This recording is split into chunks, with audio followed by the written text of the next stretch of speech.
Primarily, Lee, the law, the legislative intent has been expressed by statute. The law is clear, it is not unambiguous. The question is enforcement. I believe that Mr. Stevenson, a respectable man, has been trying to comply with the will of the people, which is contrary to the law as it's written. I can show you clear examples of violations and the irregularity of enforcement. For instance, there is a small country club in Hereford, Texas, that received a closing because the LCB agents found a case of beer that did not have a label saying it belonged to the membership. Whereas right here in Dallas County, we have a country club that describes itself as being the largest country club in the world with over 5,000 members and is in exactly the same dry area category, but they have an open bar.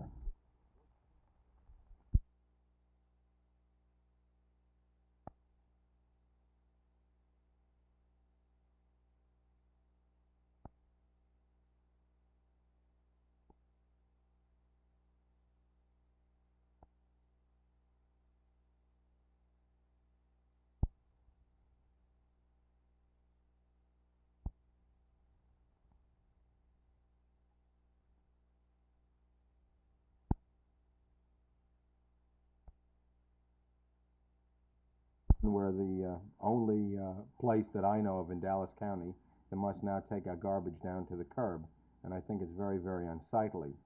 In addition to this, these sacks are certainly not dog or rat or animal proof by any means, and these animals scratch through it, and we have litter all over our neighborhoods. Second, in regard to this, that the sacks cannot be crimped or sealed properly, and we have bags tipping over and garbage spilling and wind blowing the garbage all around. I certainly have a lot more garbage in my front yard than I've ever had before. There are a lot of people in Farmers Branch. There are women that live alone. There are people, because of health, that cannot lift these sacks down to the curb. It's a great problem for them.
business and industry could assist the government in finding ways and means to keep our American youth employed during the summer. It's something constructive at which they could learn and earn at the same time.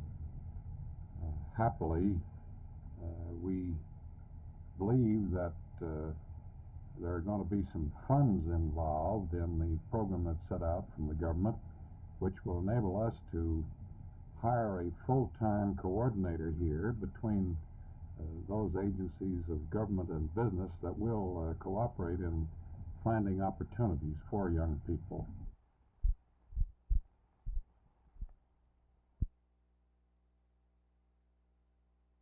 Now, you have had experience in political campaigns before, and you're aware of the deadline for filing. What took you so long to decide? Well, the main reason is that I wanted to be sure that I would have the kind of broad-based support that I would be in a position to win with. I have for some while felt that I could serve the people of Texas in an exciting new way. But at the same time, you've got to win in order to do that.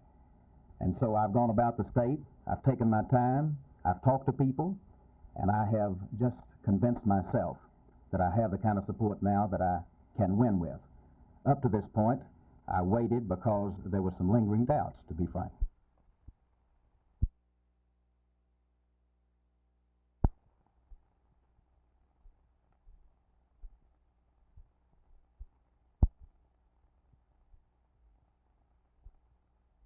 I think it was a ridiculous sham and embarrassing to the state of Texas. We should have had a committee, be it the House or the Senate, convene a session of investigation and issue or exercise the power of subpoena. You're not going to receive any testimony on an invitational affair. Why should someone come down and incriminate themselves or get themselves in trouble? Should the law be rewritten? I believe we need new laws on the liquor problem in Texas. It's antiquated, and there's no doubt about it that it's not what the people really want.